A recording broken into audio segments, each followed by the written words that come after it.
the original equation sitting here is in what's called standard form, ax squared plus bx plus c. And we want to rewrite this so that it's in vertex form. So vertex form is y equals a times x minus h squared plus k, where hk is the vertex. It's called vertex form because the vertex stands out.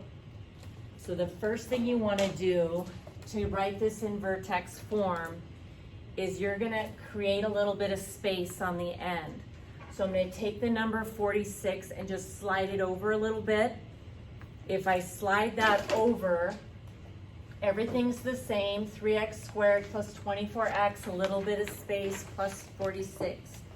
Okay, the next thing that we want to do is we want to rewrite this as a perfect square, but you can only complete the square if the leading coefficient is 1.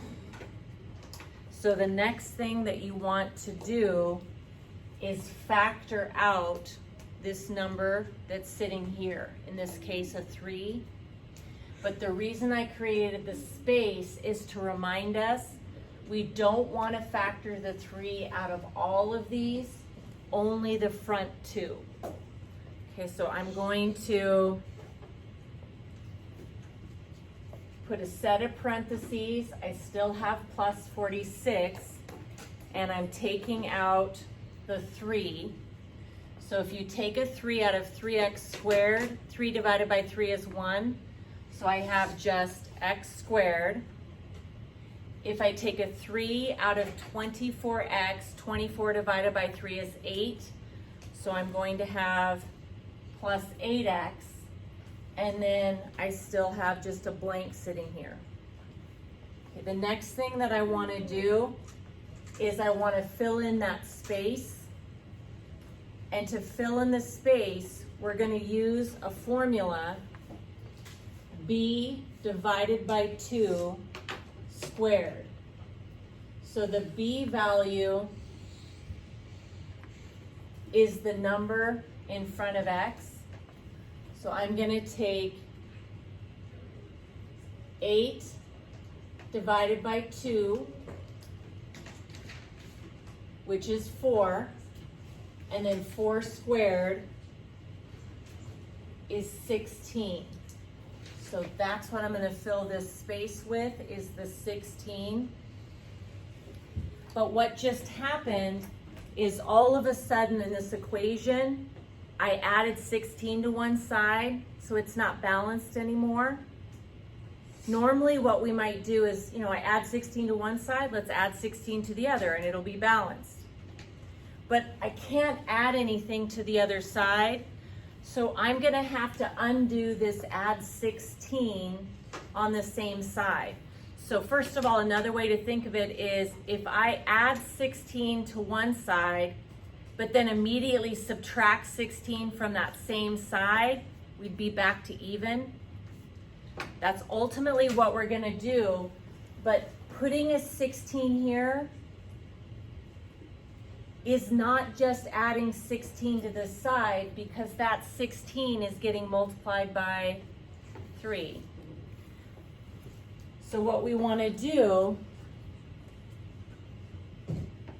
we want to undo the effect of putting a plus 16 right there, and the effect of putting that 16 there is 3 multiplied by 16, which is 48.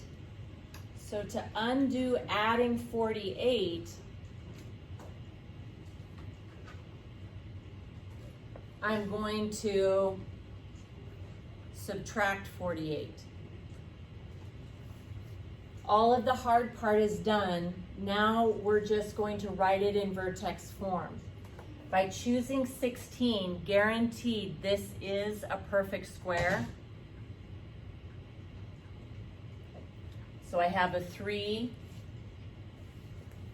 46 minus 48 is negative 2.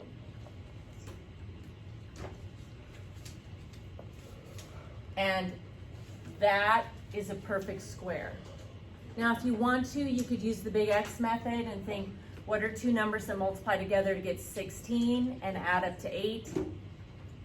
4 and 4, yeah? So this is gonna be x plus 4 times x plus 4, which is x plus 4 squared.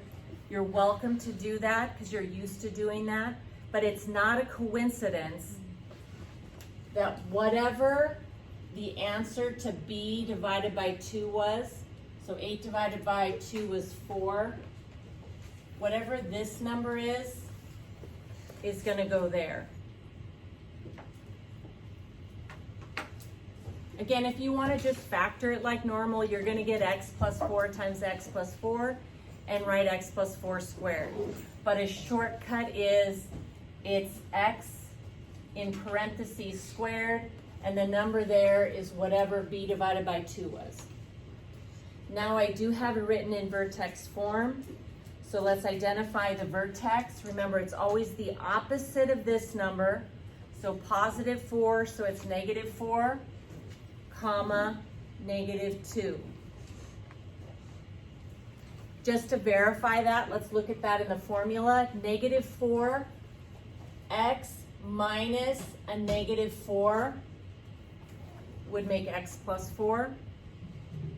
K is negative 2 plus k, so plus a negative 2 would be minus 2. Okay, so again, change the sign, negative 4, then negative 2.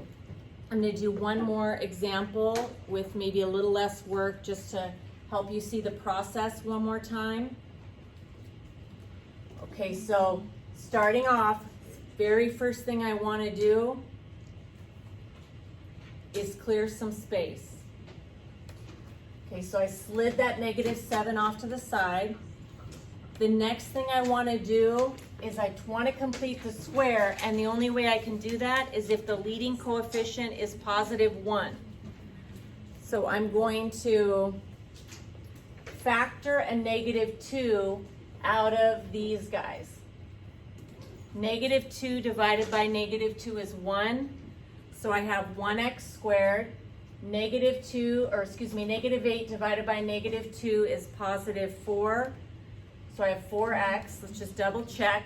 Negative 2 times x squared, negative 2x squared, negative 2 times 4x, negative 8x. And we now have a space here that we need to fill. So if we're going to fill that space, we're going to take 4 and we're going to divide it by 2. Okay, so I'm just going to change the color of that to emphasize that. Okay, so we have 4 divided by 2, which is 2 squared, and then 2 squared is 4. So I'm going to fill this space with 4. I still have minus 7, but by putting a 4 here, we need to undo, that 4. By putting a 4 here, I need to undo the effect of adding 4. This 4 is getting multiplied by negative 2, so negative 2 multiplied by 4 is negative 8. So again, by putting a 4 here, the effect was subtracting 8. So if I undo this minus 8, I'm going to add 8. Now it's all ready to put in vertex form. Negative 7 plus 8 is 1. So I'm going to have a plus 1 on the end. So I have negative 2. This is going to be a perfect square.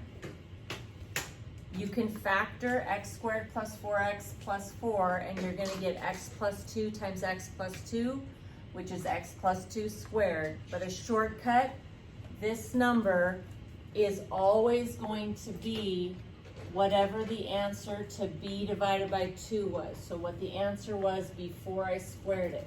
So since that's a positive 2, that's going to be a positive 2.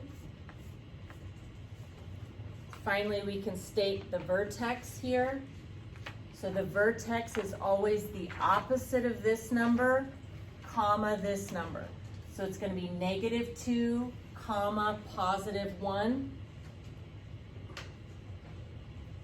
And then after that, you could start graphing your parabola, plot that point first, pick a number close to -2, like maybe -1 and 0, plug -1 and 0 into our equation to plot a couple more points, reflect them, and then you can get your graph.